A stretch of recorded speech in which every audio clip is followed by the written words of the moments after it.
CHAPTER IX. Merrylegs. Mr. Bloomfield, the vicar, had a large family of boys and girls. Sometimes they used to come and play with Miss Jessie and Flora. One of the girls was as old as Miss Jessie, 2 of the boys were older, and there were several little ones. When they came there was plenty of work for Merrylegs, for nothing pleased them so much as getting on him by turns, and riding him all about the orchard and the home paddock, and this they would do by the hour together. One afternoon he had been out with them a long time, and when James brought him in and put on his halter, he said, "There, you rogue, mind how you behave yourself, or we shall get into trouble." "What have you been doing, Merrylegs?" I asked. "Oh," said he, tossing his little head, "I have only been giving those young people a lesson. They did not know when they had had enough, nor when I had had enough, so I just pitched them off backward. That was the only thing they could understand." "What?" said I. "You threw the children off? I thought you knew better than that.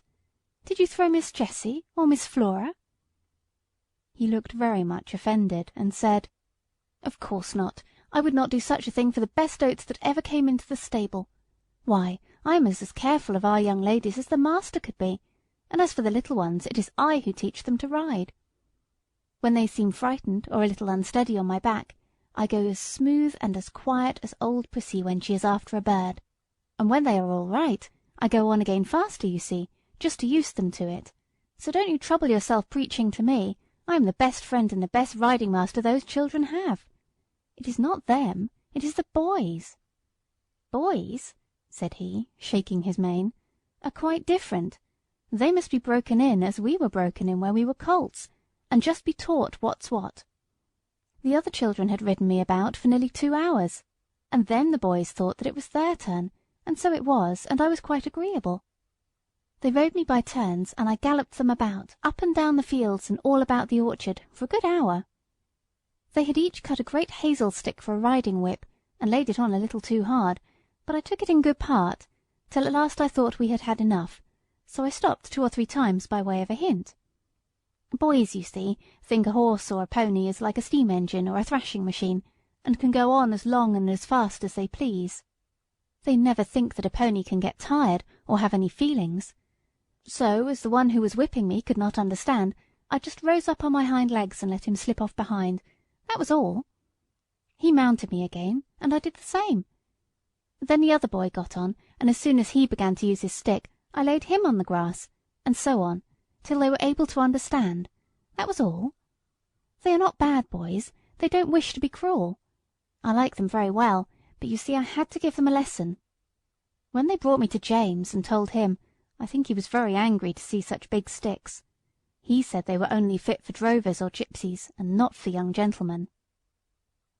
"Had I been you," said Ginger, "I would have given those boys a good kick, and that would have given them a lesson."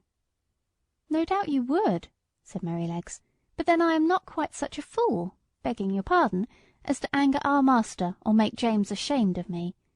Besides, those children are under my charge when they are riding. I tell you they are entrusted to me. Why, only the other day I heard our master say to Mrs. Bloomfield, 'My dear madam, you need not be anxious about the children. My old Merrylegs will take as much care of them as you or I could. I assure you I would not sell that pony for any money. He is so perfectly good-tempered and trustworthy. And do you think I am such an ungrateful brute as to forget all the kind treatment I have had here for 5 years, and all the trust that they place in me, and turn vicious because a couple of ignorant boys used me badly? No, no.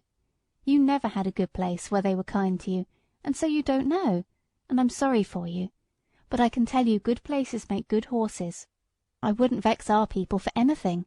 I love them, I do," said Merrylegs, and he gave a low "ho, ho, ho" through his nose, as he used to do in the morning when he heard James's footstep at the door.